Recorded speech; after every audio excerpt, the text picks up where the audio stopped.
Militer Rusia dan Ukraina memperbarui informasi terbaru dari garis depan tanggal 27 Maret tahun 2023. Juru bicara Kemenhan Rusia Letnan Jenderal Igor Konasenkov melansir terjadi kontak senjata di sejumlah wilayah. Di arah Kupiansk, artileri kelompok pasukan Zapad dan Angkatan Darat Rusia mengenai personel dan lapis baja musuh di dekat Stelmahovka, Republik Rakyat Lugansk Devurehnaya, Stepovaya Novoselovka, Tabayevka, dan Sinkonka, wilayah Kharkov. Hingga 70 tentara Ukraina, 1 kendaraan tempur lapis baja, dan 4 truk pikap hancur.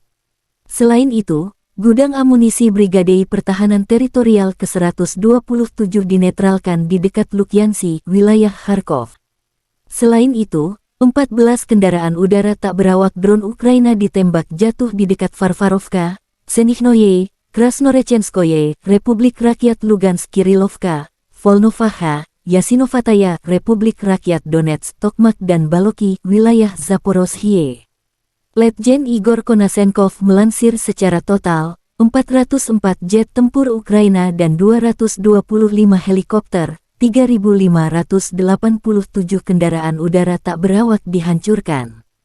Termasuk 414 sistem rudal pertahanan udara, 8.415 tank dan kendaraan tempur lapis baja lainnya, 1.073 kendaraan tempur yang dilengkapi dengan MLRS, 4.440 meriam dan mortir artileri Medan, serta 9.126 unit khusus peralatan militer dihancurkan selama operasi militer khusus.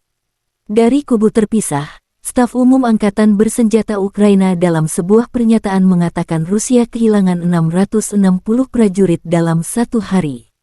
Termasuk 15 tank, 15 kendaraan tempur lapis baja serta 8 unit artileri dan 2 sistem pertahanan udara. Secara total, Kremlin kehilangan 170.550 prajurit selama konflik.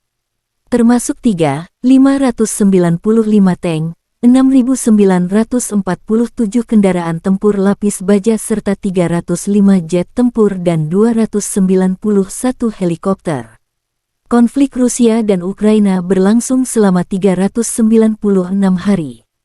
Masih belum ada kesepakatan pembicaraan damai antara kedua belah pihak.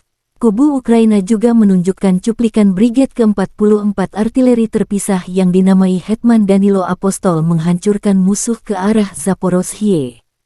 Total kerugian pasukan Rusia ke arah ini tidak dapat dihitung. Presiden Ukraina Volodymyr Zelensky dalam sebuah pernyataan tanggal 26 Maret mengatakan minggu ini Ukraina mendapat paket dukungan pertahanan baru dari Amerika Serikat, Lituania, Finlandia, Jerman. Parlemen Swedia menyetujui paket dukungan pertahanan ke-11 untuk Ukraina. Ada paket keamanan dan perjanjian kuat dengan Jepang. Sekali lagi saya berterima kasih kepada Perdana Menteri Kishida atas kunjungan yang produktif ini, kata Zelensky. Литви, Фінляндії, Німеччини. Шведський парламент затвердив вже 11-й пакет. Terima kasih sudah nonton. Jangan lupa like, subscribe, dan share ya.